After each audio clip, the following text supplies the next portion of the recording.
नमस्कार, Day to Day News Bharat में मैं साक्षी चौहान आपका स्वागत करती हूं। चलिए बात कर लेते हैं डोनाल्ड ट्रंप की। डोनाल्ड ट्रंप ने ईरान के परमाणु कार्यक्रम को लेकर एक बार फिर बहुत सख्त और आक्रामक बयान दिया है।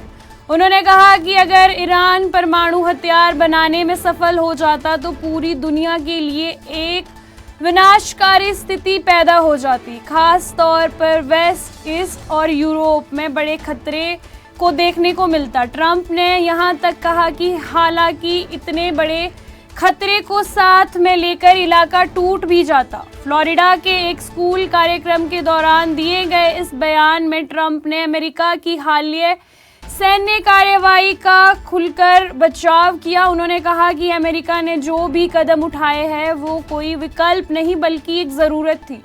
ट्रंप के अनुसार अगर समय रहते कार्रवाई नहीं की जाती तो ईरान परमाणु ताकत बन जाता और फिर उसे रोकना लगभग असंभव हो जाता।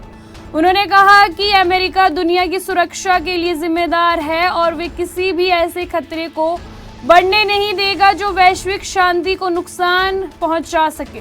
ट्रंप ने इस सैन्य ऑपरेशन में इस्तेमाल किए गए तकनीकी और ताकत का भी जिक्र किया। उन्होंने बताया कि इस मिशन में B-2 स्पिरिट बॉम्बर जैसे आधुनिक विमान उपयोग किए गए हैं। ये विमान रडार से बचकर दुश्मनों के इलाके में गहराई तक जाकर हमला करने की क्षमता रखते हैं। ट्रंप के मुताबिक इस ऑपरेशन ने ईरान की सैन्य क्षमता को गंभीर रूप से कमजोर कर दिया है। उन्होंने दावा किया कि अब ईरान की वायुसेना, नौसेना और एयर डिफेंस सिस्टम पहले से मजबूत नहीं है।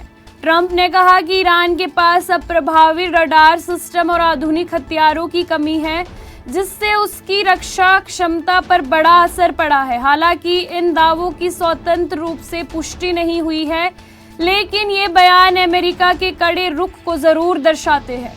ईरान के साथ चल रही बातचीत को लेकर भी ट्रंप ने असंतोष जाहिर किया। उन्होंने कहा कि ईरान की तरफ से जो प्रस्ताव दिए गए हैं वे अमेरिका की अपेक्षाओं के अनुरूप नहीं हैं। ट्रंप ने साफ कहा कि अमेरिका किसी भी अधूरे या कमजोर समझौते को स्वीकार नहीं करेगा। उनका कहना है कि अगर जल्दबाजी में समझौता कर लिया गया तो कुछ साल बाद फिर से संकट खड़ा हो सकता है। ट्रंप ने यह भी आरोप लगाया कि ईरान के भीतर नेतृत्व की स्थिति स्थिर नहीं है। उनके अनुसार वहां कई गुट सक्रिय है और आपस में सहमत नहीं हो पा रहे हैं। यही कारण है कि बातचीत बार बार रुक रही है और कोई ठोस नतीजा सामने नहीं आ रहा। उन्होंने कहा कि जब तक ईरान का नेतृत्व एकजुट होकर स्पष्ट रुख नहीं अपनाता तब तक किसी भी समझौते की उम्मीद करना मुश्किल है।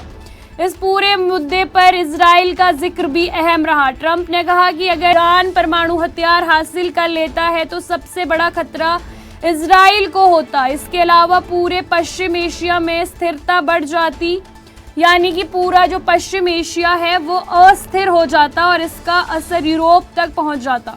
उन्होंने कहा कि ये वजह है कि अमेरिका ने पहले ही सख्त कदम उठाने का फैसला किया है। व्हाइट हाउस में पत्रकारों से बातचीत के दौरान ट्रंप ने वैश्विक अर्थव्यवस्था और खास तौर पर ईंधन की कीमतों का भी जिक्र किया है। उन्होंने माना कि मौजूदा समय में पेट्रोल और डीजल की कीमतें बढ़ने लगी है, लेकिन उनका मानना है कि जैसे ही ये संघर्ष खत्म होगा क्षेत्र में स्थिरता आएगी, तेल की कीमतों में गिरावट देखने को मिल सकती है। ट्रंप ने कहा कि अन्य जरूरी चीजों की कीमतें पहले की अपेक्षा कम मिलने लगेगी जिससे लोगों को राहत मिल सकती है। ट्रंप ने यह भी स्पष्ट किया कि अमेरिका इस संघर्ष से पीछे हटने वाला नहीं है। उन्होंने कहा कि ये लड़ाई सिर्फ आज के लिए नहीं बल्कि भविष्य की सुरक्षा के लिए है। अगर अभी सख्त रुख नहीं दिखाया गया तो आने वाले वर्षों में ये खतरा और अधिक बढ़ सकता है।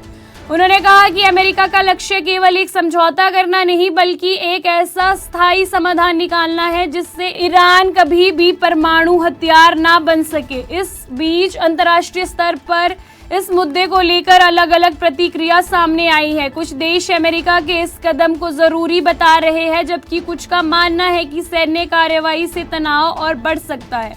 विशेषज्ञ मानते हैं कि अगर ये टकराव लंबा खिंचता है तो इसका असर वैश्विक व्यापार, तेल आपूर्ति और अंतर्राष्ट्रीय संबंधों पर भी पड़ सकता है।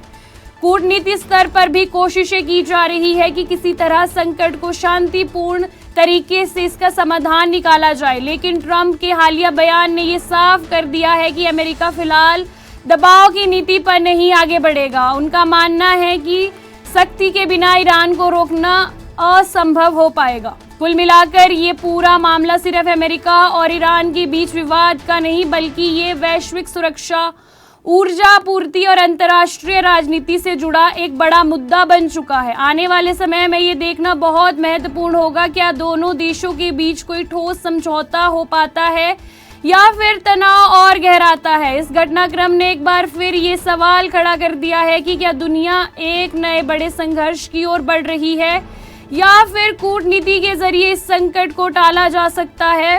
फिलहाल हालात नाजुक है और आगे देखना दिलचस्प रहेगा कि आगे क्या होता है। आपको बता दें कि Day to Day News Bharat निष्पक्ष तरीके से पत्रकारिता करता है। हमारा कोई भी रिपोर्टर फील्ड में किसी से कोई उपहार या विज्ञापन स्वीकार नहीं करता और ना ही किसी को ब्लैकमेल करता। हम हमेशा दबे कुचले लोगों की आवाज़ बनते आए हैं और आगे भी बनेंगे।